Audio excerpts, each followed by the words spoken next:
Welcome, ladies and gentlemen, to the latest Cosmonarchy castover. I am Pronago, the project author, one of many at this stage, as it's turned into a real community effort, but alongside Veek7, I have been bringing Cosmonarchy to the masses for a good while now, and we are eager to cast these particular matches. I should say I am eager to cast these particular matches because these are going to be between Alexhandr and Benno. Benno has been around for a little while, but has not played recently. And actually, the same can be said for Alexhandr. I think they both joined at around the same time. Benno actually brought Alexhandr and Nablime over to the community, and so we are grateful for him for that.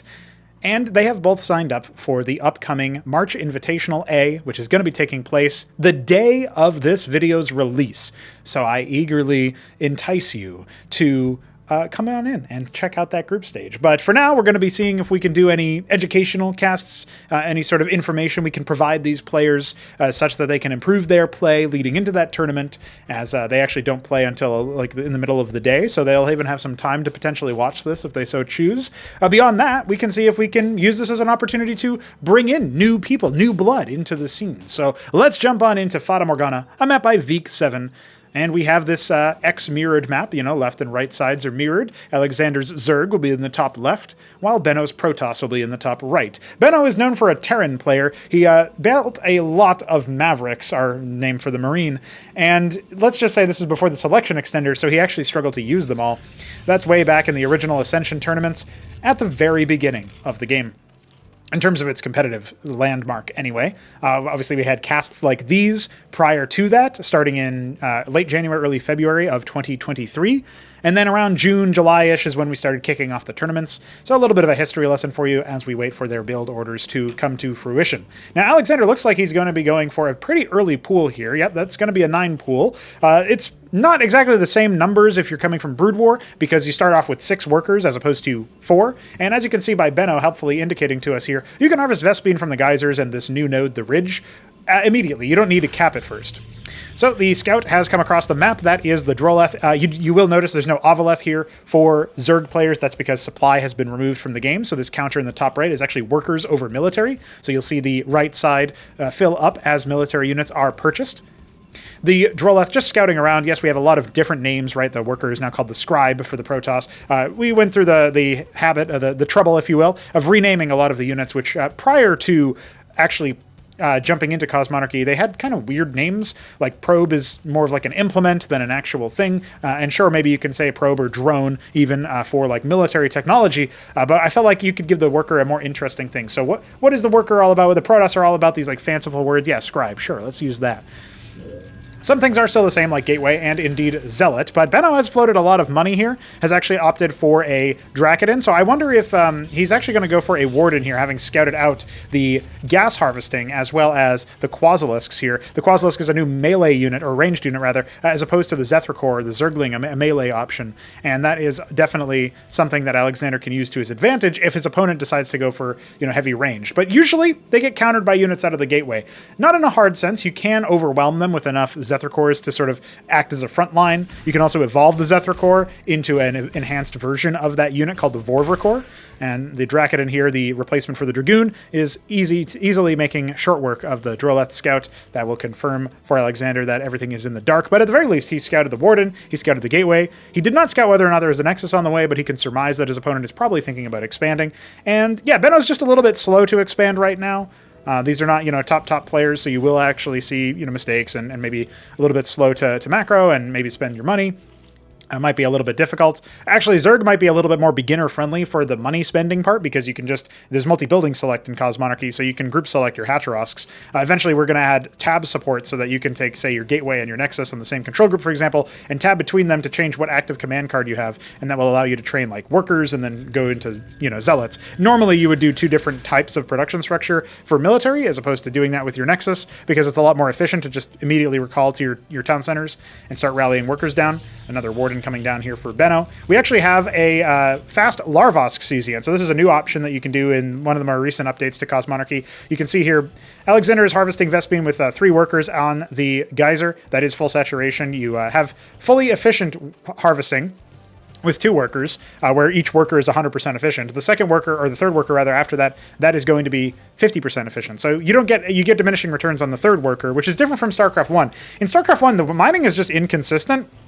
Mappers have tried to work around this by placing mineral fields in a certain way, but we wanted to unlock more options for that, and generally we went through many revisions to the economy of Cosmonarchy down the last couple of years. And we've landed on this option, which essentially just lets you, we've improved wandering a lot. That's something that Veek 7 has done a lot of on the internals, just try to make workers a little bit smarter. You'll notice they're much more responsive. They don't have the acceleration, deceleration stuff. That's one of the reasons why they're so slow, is so that we can keep the mining rates intact as far as what we want. And here we go. We've got the Larvosk out there that is going to act as a sort of larva-producing facility, kind of like the Hatcherosk, but it requires a lot of Vespene. That's one of the reasons why I was earmarking the harvesting efficiency there. Meanwhile, a horde of Quasilisks, well, you could say a horde. This is just a single control group, although we don't really use control group anymore because you can select as many units as you want in Cosmonarchy, and you even get this nifty little display down here indicating that you have 4 Dracodons, and if you left-click that, it just selects the Dracodons. That one wasn't in my selection, so now if I do this again, I'll select the 5 Dracodons. Pretty standard stuff. We've got a bit of a gateway flood coming in, and you can see Benno has a lot of spare resources, and had a lot of spare resources, now adding a lot more gateways. He might just look to see if he can overwhelm Alexhandr with his technical power. And even though Alexhandr has more units than Benno, it's a pretty obvious thing that anybody will know about Zerg versus Protoss is the Protoss units pack a lot more of a punch, and that's true even at Tier 1. In Cosmonarchy, the game is a lot more about making compositions of units. We've removed researches and upgrades, we've obviously removed supply, and so most of what you spend your money on is augmenting your tech and expanding your economy, adding static defense structures where necessary, and of course, crucially adding more production capabilities. And for Zerg, that's a lot of Hatcherosks, Macrohatches, Larvosks, etc. Also, adding these structures here, you can see we've got the Hydrith Den and the Quasith Pool, and both of these options unlock 2 different units, and then you can mutate it into a new structure that unlocks an additional 2 units. And that is essentially how the early game goes for Zerg. There are more structures that Zerg can get access to in Tier 1. We'll see if Alexhandr decides to grace us with those. In fact, versus a gateway flood like this, you actually do want the 3rd structure available at Tier 1 that currently hasn't been leveraged by Alexhandr. The 3rd tech node is the Zork's Shroud, and it enables what the Lurker has become in Cosmonarchy, the Lekizilisk. Much more powerful, actually, than the stock Lurker, but obviously there's some balancing acts there. 4 Zealots now making their way to the front lines, a horde of Dracodons. Dracodons actually struggle versus Zeth Floods like this, so really it depends on the engagement where the armies actually meet. And I think Benno may have caught wind of the incoming attack here, so Alexhandr is going to see if he can surround. By the time he does, a lot of the Dracodons have picked apart his Zethricore horde, but I think he's still going to be able to chew through the Zealots, and then you start to get on top of the Dracodons. Now, there are no damage types, so unlike Dragoons versus Zerg, Dracodons do just fine against pretty much all damage. They have a single shot of upfront damage, and they do a lot.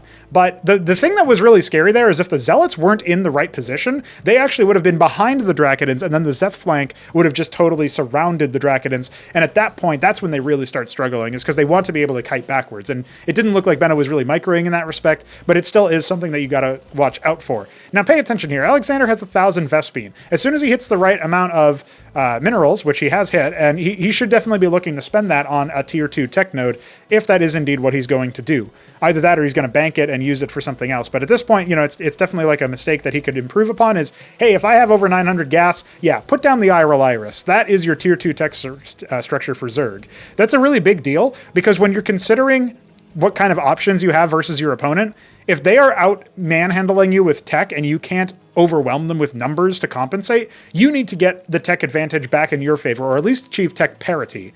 At the same time, 9 o'clock, or 3 o'clock rather, is being occupied here by Benno. He has misplaced his Nexus a little bit tragically, but that's not too bad. 3 workers will still be fully efficient on that, thanks to those efficiency improvements. Meanwhile, the 11 o'clock base is going to be taken by Alexhandr as his 3rd, which is a little bit more trepidatious. I mean, there's a witness over here that Benno could move forward and scout this out and just step on it immediately. Only 2 Zethicores. I mean, you can see here, the military state is very, very grim for Alexhandr. He's gone whole hog into static defense. When this Tier 2 structure finishes, he will see if he can mutate those even further. He is actually going to go ahead and get the Ski-backed Scab, which is a mutation of the Den. If you hit Tier 2, you can actually skip that intermediate step and go straight to the Tier 2 Den evolution. There's 2 separate evolutions for this structure and the pool as well. And so he didn't need to do that, because now he's got the Iral Iris, so now he could just make the Swamp instead. But nonetheless, he is going to go for Bactylisks. It's not a bad option versus things like Zealots, but for Dracodons have 2 armor, and Bactylisks have 0 armor penetration. So that's what I was talking about earlier, where there's no damage types anymore. You can see here on the Needle Spines tooltip, you see armor pen 3. That means it'll ignore up to 3 armor. So Hydras are not bad versus Dracodons. They're still pretty damn good. But the problem will come from Bactylisks having no armor pen. And you might think, why are you evolving a Hydralisk into a unit that has no armor pen? Well, the reason is because it has more range and it bounces its attacks. And the bounces grow in size in terms of number of bounces. The more range the projectile travels. So here you go. We're going to see a total slaughter of the Zethrakors trying to come out there. Benno establishing a bit of a contain as he gets his 3rd base online. We'll see what he's thinking about doing next, as he does have a lot of minerals and is starting to add golems to the mix. That's what these lattices are for. So you might have thought maybe that's going to be Reavers. Now, Reavers actually come from a different structure, and they're called the Acantor now. If we end up seeing them in this set, then I will obviously comment on them. Big worker transfer coming in. You don't normally see worker transfers, but Zerg can do it because they have such instantaneous production a lot of the time. Generally, you want to take the number of mineral fields that you have as any player, doesn't have to be Zerg specifically, and multiply that mineral count by 2, and then that's the minimum saturation you want before you start transferring workers. And after that, that's when you start to think, okay, I need to go a step further and see what else I can do. Now, I think Benno just didn't comprehend that he could have closed the game had he pushed in at an earlier stage. He had the witnesses, so he had the tools available to scout, and it feels like maybe now he's missed a bit of an opportunity. He's got a couple of Dracodons in a couple of different spots. They are menacing. The fact that they turn and all, they look like an actual unit that you can identify the shape of and stuff. It's definitely, I think, making Alexhandr a little bit unsettled. So he is going to think about how to respond to that. But they're not the be-all, end-all, and he absolutely can achieve additional tech. Another thing is that he got tier 2, right? But he hasn't actually used his tier 2 yet. He hasn't even evolved his static defense. So there's not been any actual usage of his tier 2. And, okay, that's a Hatcherosk. Okay, so I was wondering maybe that would be it. But it is indeed not the case. We've got an engram warping in at the 3 o'clock 3rd, as well as, of course, the natural here. Those are high-tier static defense structures. But I'm not even sure that Alexhandr will be able to break out of the Dracodon horde here. I feel like this is already just not necessarily open and shut. I mean, there's always the room that your opponent makes a mistake, and then Alexhandr can come back as soon as he starts leveraging his tech. Since, on paper, Alexhandr has the superior technology with the Iris, he just needs to actually leverage it for something, right? And so he's not yet doing that. An engram coming in the main as well, so really trying to cover all of his bases here, quite literally, is Benno. But he has a stranglehold over the match. It's just a question of whether or not a big air transition comes in, which again, I feel like with the witness, you could actually scout that out, but he only made the 1 witness, it looks like. Oh no, he's got another one with the army, and he's currently using that to scout very slowly across the map. So, Benno doing Benno things. Instead of Mavericks, it's Dracodons. That's a scary thought, considering I swear he made like probably 500, 600 Mavericks in one match. So, imagine that many Dracodons, and you can see what we're after. Vassals coming out as well. Those are kind of like a support/fodder unit that are in the skies. And honestly, with Benno getting surrounded by multiple flanks of Zerg, he should be able to isolate and destroy this left side, but it feels like he's going to incur way more losses than he needed to. However, he is starting a very, very high tier structure in the background that I will talk about as soon as this battle concludes. And actually, it looks like with the reinforcements coming in from Alexhandr, he will be able to actually push his opponent back. This is going to maybe make Benno feel a little bit scared. He does have the Monument of Sin coming. Now, this now has swung in favor of Alexhandr, who has been allowed to take up his 3rd base, even though that could have been stepped on at any point. So a little bit more proactivity from Benno definitely would have secured the game for him by now. And he does have enough forces back at home, plus the engrams, to try to dish out some damage over here. He can just take his Dracodons and move down to the 3 o'clock position. Maybe that'll be enough. But the Iziracors are going to take a while to be softened up by the engram. And I feel like that's just going to allow the Hydras to zone on in. If Alexhandr was microing this force, I mean, you don't even have to micro, you just literally take all your Hydras and right-click onto that engram, but now it's unpowered, so it doesn't even matter. There was only 1 pylon powering all of that, and so the attack move comes in to clear out the Vassals, as well as some Scribes. Looks like he does pop the engram, get a couple of worker kills in there as well, although Benno is still ahead, and some more reinforcements trickling on in. So Benno's actually going to call GG. That feels a little premature as well. Alexhandr will take the game, and I feel like upon watching this replay, he will say, holy shit, I should have lost that match. And hopefully Benno also looks at this and says, holy shit, I should have won that match. And hopefully it's also apparent why. But there you go, a nice beginner-friendly look at some of the matches between Benno and Alexhandr, some of the matches between Protoss and Zerg. Obviously, we've got plenty of Terran stuff on the channel already for year 2 of the castovers. But let's hop into that second match and see what happens. Ladies and gentlemen, we are back. Alexhandr is in the 12 o'clock position here on Omnivore, having a kerfluffle with his workers, which is a great start. I'm glad it showed me that at the beginning.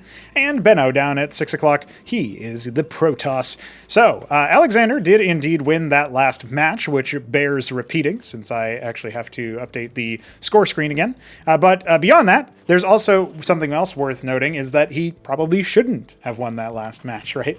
So let's see if Benno can do a little bit better on the decisiveness, because he had pretty, superior military, and I hesitate to say superior macro, but I do think that in the early stages of the game, that is something that you can say, is that Benno was in a position to win the game for a good while, and unfortunately, while he got caught up on the macro side of spending all of his money, he was not actually able to do it. So both Fata Morgana and indeed this map, Omnivore, this one is by me, again, Fata Morgana by Veek7.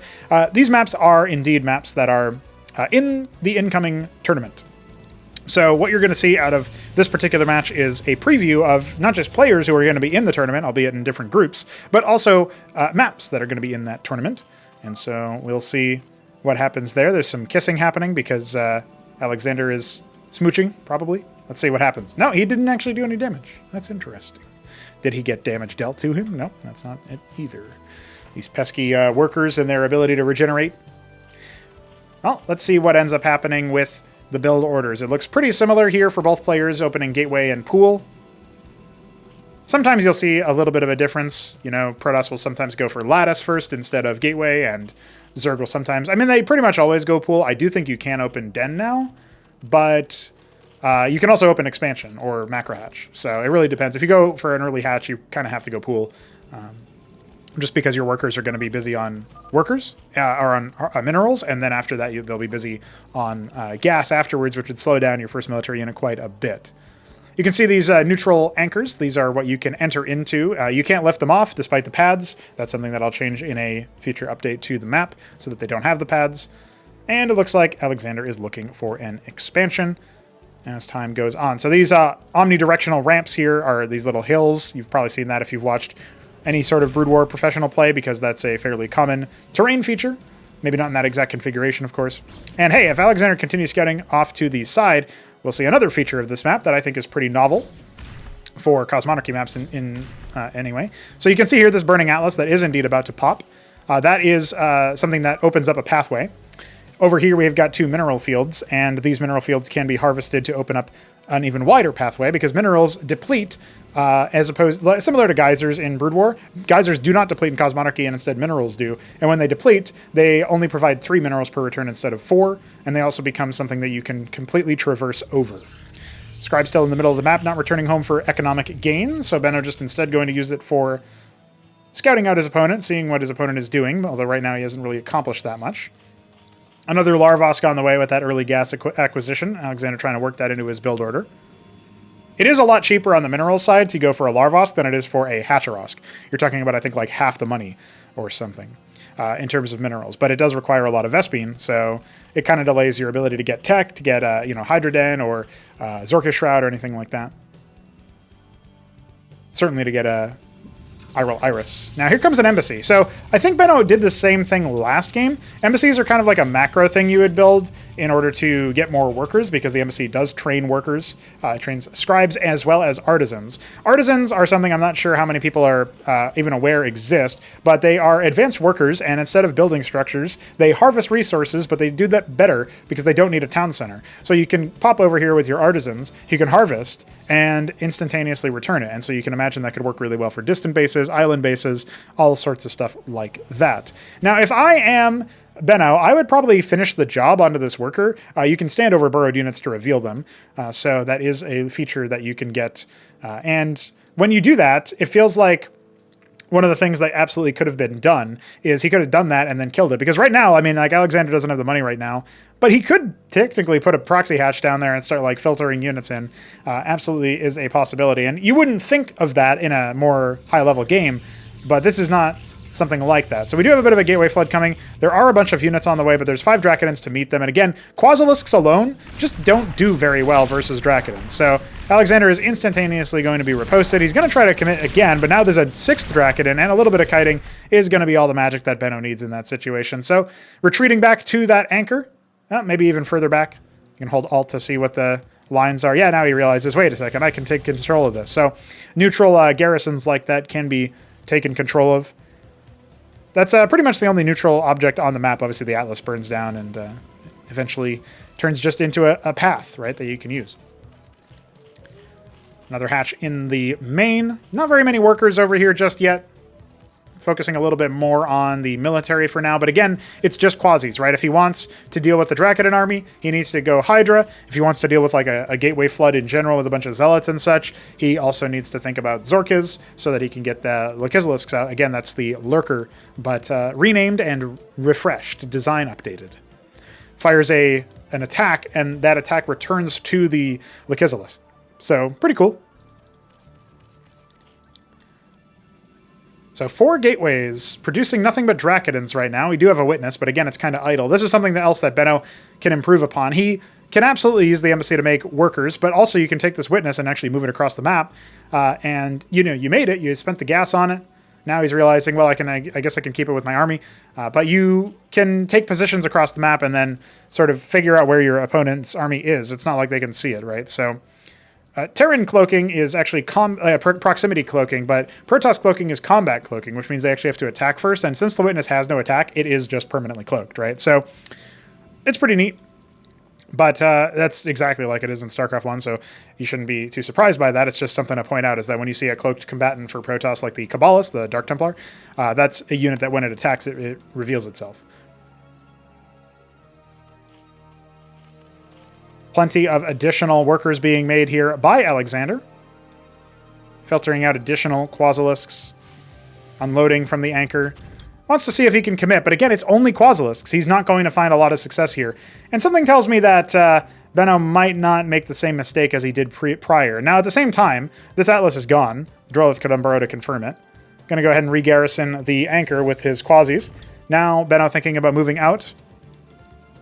There's a Grand Library coming. That's going to be a very useful set of production for the Disciple branch, which you can kind of think of it as like a gateway, but like souped up. Fitting based on the name, right?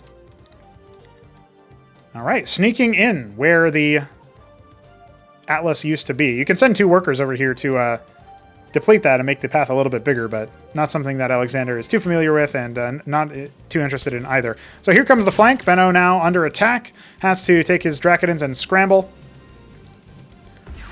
Single Warden to try to draw some of the initial fire. And it feels like you could just take these Quasis and hold position them. And indeed, it looks like maybe that's what is happening here. He does pop the Warden and deal a little bit of worker damage, but this attack is not a fatal attack. Although Benno is behind in workers. Behind this, we have the Hydra Den mutating, coming online to allow for Hydras. And that was actually a lot more workers that needed to die. Obviously, Benno could have transferred them to his other base. Meanwhile, Grand Library is coming online. Atreus is going to be taking to the field. Those are a lot better at dealing with Zeths and Vorvs and Quasis because just the nature of the beast, they deal splash damage. Very similar attack to the Drakodon. Bit more rapid fire, less individual damage, but because the DPS is higher, right? Something to keep in mind. At least comparable. All right, what's the response going to be from Alexhandr? He was in a position kind of similar, where he would attack with the early sets of units. He is getting a Zorka Shroud now, but I struggle to think that he can hold the fort versus this many Drakodons, especially since the Quasis kind of have to like take a fight in front of the Circuits, and that's just going to be hard to survive. But we'll see. I mean, Benno last time around didn't really spend a lot of effort on actually trying to close the game, so you know, he's learning the map. He hasn't played this one before. I don't think he played Fata Morgana before either, and I don't think Alexhandr has played either of these maps before. So, you know, coming back into things. Here's a pretty sizable engagement. The Azira Core does indeed go down. That's kind of like a tanky, burly bruiser type unit. And, yeah, it's fairly cheap, fairly expendable, but doesn't deal a crazy amount of damage. Its attack does bounce, though. And look at this, Benno going the same way that his opponent did, scouting out that, hey, look at that, we've got some stuff going on over here. But the single Zethracore shoos him away because he knows that that's not going to be a hidden attack path. He could have still maybe like sent a couple of units out there to clear it out, and then obviously maybe see if Alexhandr bites and moves a big force over there, and then use that opportunity to siege the main through the natural. But I don't know. It's seeming like it's a little bit hard. That worker did, in fact, turn into a proxy hatch. Got 2 burrowed quasis over here as well. Not exactly what you would expect out of this map, but hey, this is one of the first games ever played on Omnivore between players, so is it any surprise? Iris coming online, and the unit struggling to get back into the hive where it's safe.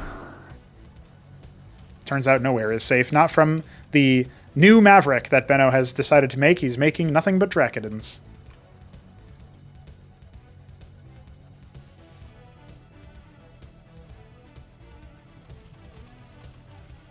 Well, he's making some workers as well, trying to take this backline base. So both of our players on the same base count. Benno has caught up in workers. Will soon be dead even and tied. And what does Alexhandr want to do in response? He's slowly getting his army out, moving him forward, seeing what he can accomplish. And now trying to collapse upon this force, not using the anchor, so that could also be garrisoned if Alexhandr gets close enough. Could throw like a Hydra or so in there. There's a surprise worker making their way over. Now ceding the cliff advantage. Not exactly what you would want to do, since being on a cliff gives you +2 weapon range in Cosmonarchy. And in fact, Benno could just turn and fight at any stage over here and get that advantage back. This force is not super scary, and you absolutely can end up losing to it, but he was cycling in his heavy Striders. He's got the 4 Atriuses along with 10 more Dracodons. He's very much going for a ranged thing. I think if he just mixed in, like, if he built half as many Dracodons and they were Zealots, his army would be so much more scary. And that's another thing to underscore, is that so far, Alexhandr has been fielding the more varied sets of compositions. Not by much, but, you know, he's getting Hydra, Iziracore, Zethracore, Quasilisk, and that's 4 units, whereas, you know, our boy Benno here only now is starting to mix in Atriuses. Now, those are still pretty good units for this task, but he's got no front line. And so there's not really anything stopping Alexhandr from picking which part of the blob to attack. Now, there are some more hatches being put up here, and it looks like we have a... I don't know, when this gets spotted, Benno will be very perplexed, I think. But, you know, there's some silly things that you can do, and just like in any other game. Shellacking him from a distance. Just picking off a couple of odds and ends. Dracodon, this Dracodon is very angry. He would like to answer... He would like an apology from the Zerg. He might have actually baited Alexhandr forward there. I don't know that Alexhandr knows just how many units are up here. You're talking about 31 Striders or 30... Yeah, 31 Striders. That's all, 32 Striders, actually. That's a lot. So, interior 6 o'clock being taken. That'll be the 4th base here for Benno. That will more than equate the income of Alexhandr, because this bottom right base, as silly as it is that he has it, is not as mineral rich and Vespene rich as the interior 6 or interior 12. Now we do have some Bactylisks coming, because the Skibact is here. Again, made the eye roll, then made the Skibact. You don't need the eye roll for the Skibact, so that's a bit silly. Now thinking about maybe taking top left. No, decides to go back and... what's he thinking? He's got a lot of minerals. Going for the Alcag. Okay. Well, he's going to need a lot more Vespene for that. He might consider capping his geysers. He's actually only got 1 guy on gas in the main. I kind of suspected something like that might be the case. He's not mining from the natural at all for Vespene. He's saturated 1 ridge, but left the other one completely vacant. So these are things that Alexhandr can definitely improve on, is like, especially if you're thinking to yourself, man, I really need gas. I got a lot of minerals, but no gas. Just double check your saturation on the workers for your gas. It doesn't take too long to do, and until you get into the habit of just saturating them at the right time on an instinctual level, which is just going to happen when you play more games, that'll be a good opportunity for you to do that there. Now, there are no real defenses over here, although the rally point is, you know, something he can cycle up. There's no static defense. The Warden was never rebuilt. And now the big force is going to hit, while maybe we're thinking about what Alexhandr wants to do with this army. So both of our players massing up their armies in different locations. More Atrius is on the way. Yeah, Benno just sticks to the script, man. As soon as he realizes, You know, oh wait, this unit is like a ranged unit that I can micro and stutter step. Okay, that's the unit I want to make. So first it's Draconins. Now he's like, wait, there's a souped up version. And Alexander is about to play into his hands a little bit here by attacking into him. Interior 6 now taken.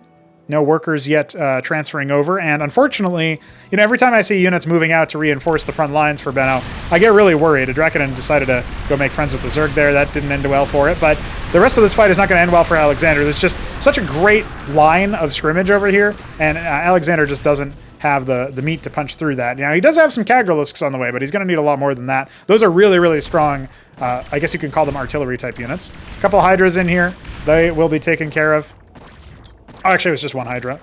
Benno will at some point realize that the Hydra is tickling him. There you go.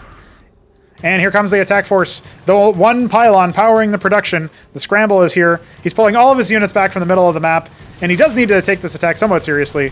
There are Zoryustalets here, but they will fall to the Striders. That's not going to be too difficult, I don't think. Trying to surround them, but the Atraces are going to deal with the Scepter Cores nice and easy thanks to the splash. This Zoryustalet's getting caught over there and surrounded on the other side by the Izira Cores and stuff. Trying to focus down things like the production, but now changing targets. This pylon's still operational, so this one gateway is still going to be able to make stuff. More units streaming on in, and it feels like after Benno steps on this attack, he can kind of just destroy his opponent, right? He's got this base operational. His main is starting to deplete in the mineral field. Like, yeah, okay, it's still valid to harvest from here, but he doesn't. He's got a huge bank. So does Alexander in terms of minerals, but Benno has a huge bank for both resources. He's rewarped the pylon, so now his gateways are back operational. His grand libraries weren't blinking at all, though. And yeah, this huge force has indeed secured this area. Now the problem is, another attack can come in. If Alexander is aware that this Interior 6 was taken, he can really heavily punish. Actually, one of the grand libraries goes down. And even though Benno had a huge force, again, it's the same kind of story, where he absolutely could have done some damage there, and it didn't need to end like that, Benno. It didn't need to be like that, Benno. But hey, that's the way the cookie crumbles. That is the way that Alexander goes up in the set and wins both of those matches. Hopefully it was instructive for both players because there's a lot to improve and tighten up, as they both undoubtedly know. And I look forward to their matches in the tournament, which is, again, happening a couple hours after this cast drops. We will see you there. And of course, if you're watching this after the fact, just remember, we're always running more events. Hop into our Discord server. Support the project, spread the word, maybe hop into our coffee page as well, throw us a couple bucks. Whatever you want to do is much appreciated. We'll see you later.